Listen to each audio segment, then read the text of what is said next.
I'll get this out of the way early.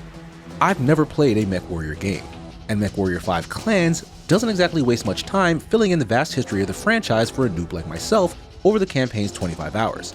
That being said, I never felt lost in its story, and found myself highly intrigued by its sci-fi universe, even though its mech combat never quite clicked for me. Piranha Games has pivoted from the previous title's heavy focus on operations management and opted for a more streamlined single-player narrative, featuring a 5-person squad of young mech warriors trying to make a name for themselves within the oppressive, militarized Smoke Jaguar clan. The group of young pilots all suffer from some serious sticks up their asses, but were otherwise sympathetic vessels to view the merciless system they are forced to excel in.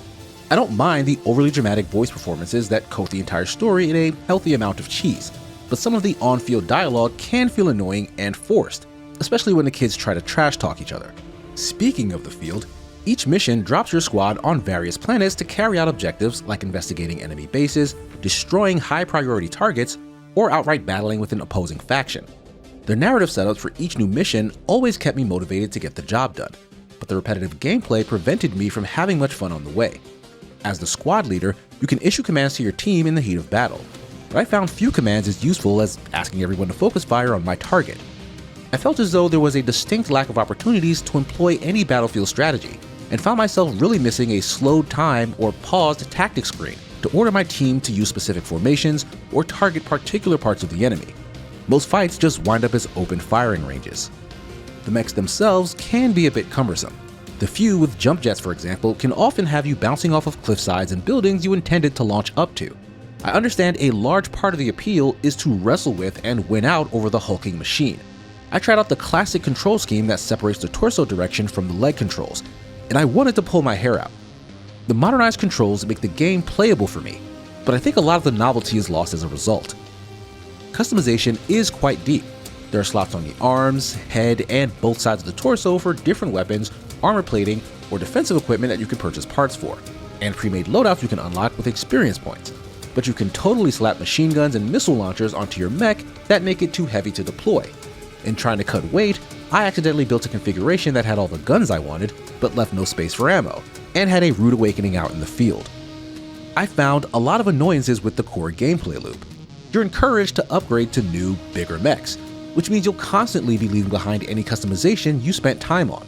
As you earn XP, you can level up specific traits for you and your squad, but you'll also choose specialization stats that become useless after swapping to new mechs. You can customize the firing style of your weaponry using a mildly convoluted number grid, but the 3 and 4 sections just don't work. Assigning weapons there will do nothing. There's also no checkpoints during missions, so if you die near the end of one, be prepared to restart from the very beginning.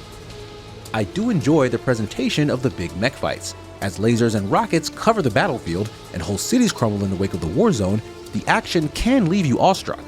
There's excellent sound design at work that carries a lot of the spectacle on its shoulders as well. However, I fear I may not be the intended audience for MechWarrior 5 Clans. I generally like my mechs fast and loose, as opposed to walking tanks with the controls to match. But I did find the story to be a compelling introduction to the world, and I genuinely want to learn more about it. If the slow and methodical mecha variety is up your alley, you might want to give it a chance, even if this is your first foray into the series. If you're like me and adored FromSoft's latest Armored Core 6, it's likely to be a tougher sell. The game is out now for $49.99 on PC, PlayStation 5, Xbox Series X and S, and included with Xbox Game Pass.